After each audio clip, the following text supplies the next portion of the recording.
প্রতি বছরের ন্যায় এই বছরও আমাদের গাজলে খুব সুন্দরভাবে রথযাত্রার আয়োজন করা হয়েছিল কার্নিভালের মাধ্যমে। জগন্নাথ দেবের প্রতিটি রথকে খুব সুন্দরভাবে সাজানো হয়েছিল, যেটা নিজে চোখে না দেখলে বিশ্বাস করতেই পারবে না। একের পর এক রথ টেনে নিয়ে যাচ্ছিল জগন্নাথ দেবের সব ভক্তরা, কারণ মাসি বাড়ি যাচ্ছে জগন্নাথ দেব। সাথে রয়েছে রাধাকৃষ্ণের অপূর্ব সুন্দর নাচ, যেটা একবার দেখলে চোখ সরাতেই পারবে না। নানান আনন্দ উৎসবের মধ্যে দিয়ে, যেমন ঢাক বাজানো ও লাঠি খেলার মাধ্যমে জগন্নাথ দেবের রথ নিয়ে যাওয়া হচ্ছিল। রথের সাথে সাথে ভক্তদেরও ঢল নেমে গিয়েছিল এবং তারাও মেতে উঠেছিল আনন্দ উৎসবে।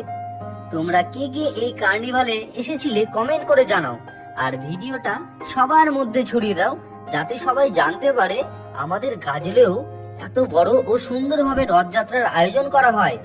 জয় জগন্নাথ।